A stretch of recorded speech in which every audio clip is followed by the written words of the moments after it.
et nouvelles technologies de l'information, Madame, Messieurs les membres de l'Observatoire national de la communication ONC, Mesdames, Messieurs les personnels techniques et administratifs de l'ONC, Mesdames, Messieurs de la presse, distingués invités, chères instances, bonjour. C'est avec une profonde gratitude et un sens élevé du devoir que nous, membres de l'ONC, entrons aujourd'hui en fonction. Permettez-moi, en premier lieu, de remercier les plus hautes autorités de notre pays pour la confiance qu'elles ont placée en nos modestes personnes. Nous recevons cette responsabilité comme un appel à servir, dans un contexte marqué par des grands défis pour notre secteur, tels que la lutte contre la désinformation, l'accès équitable à une information fiable, la viabilité économique des médias, la gestion de l'information liée à la sécurité et la préservation de la liberté de presse dans le respect de l'éthique et de la déontologie, le tout dans un contexte sécuritaire plus difficile. Des défis certes immenses, mais pas insurmontables. Ils appellent néanmoins à une prise de conscience et à une responsabilisation de tous les acteurs à tous les niveaux. Notre institution a traversé, faut-il le rappeler, une période de léthargie institutionnelle marquée par la suspension des contrats d'une partie de son personnel, une fragilité de fonctionnement administratif et un ralentissement des activités essentielles dans tous les secteurs. Nous sommes conscients que cette situation a affecté non seulement l'ONC, mais aussi les acteurs des médias, qui attendent beaucoup d'un organe de régulation, qu'il soit actif, proche et surtout réactif. Aujourd'hui, cette installation marque un tournant.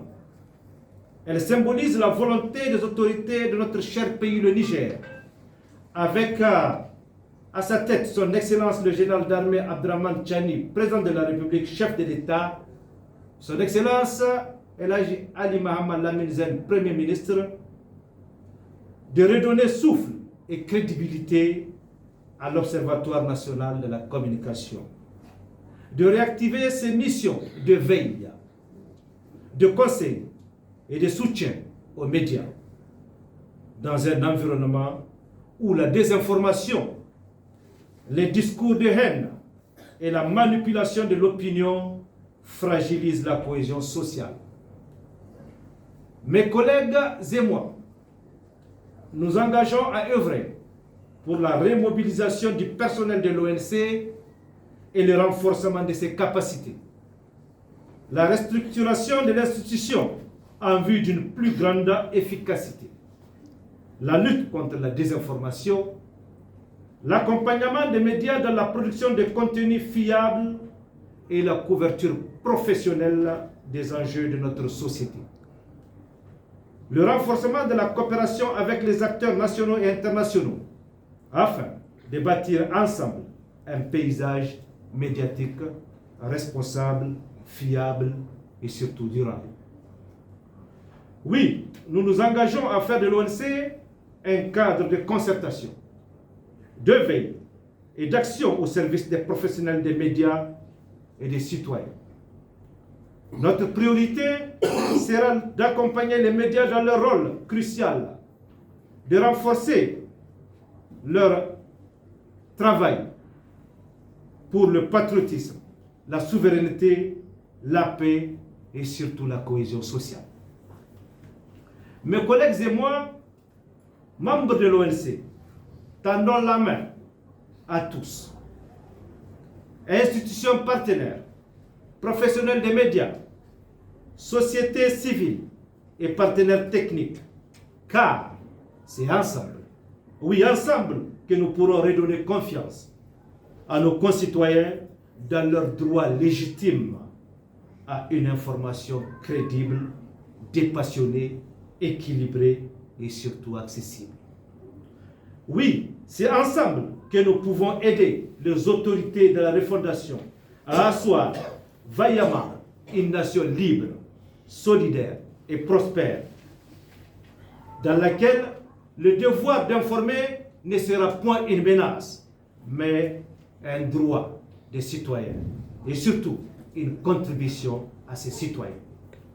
Mesdames et messieurs, je saisis cette opportunité pour exprimer avec la plus haute considération ma profonde reconnaissance à l'ensemble du personnel administratif de l'Observatoire national de la communication ici présent, dont l'essence du devoir, la loyauté, la résilience et l'engagement exemplaire ont contribué à la survie, au rayonnement et à la crédibilité de cette institution. J'adresse également un hommage sincère aux présidents qui, au fil des mandats, se sont succédés à la tête de l'institution. Leur vision éclairée, leur dévouement et leur constant souci de renforcer les fondements de la régulation ont permis de bâtir une institution solide, respectée et résolument tournée vers l'avenir. Leur héritage demeure une source d'inspiration et trace la voie pour la poursuite du développement harmonieux et durable de notre mission au service de la nation. Je vous remercie.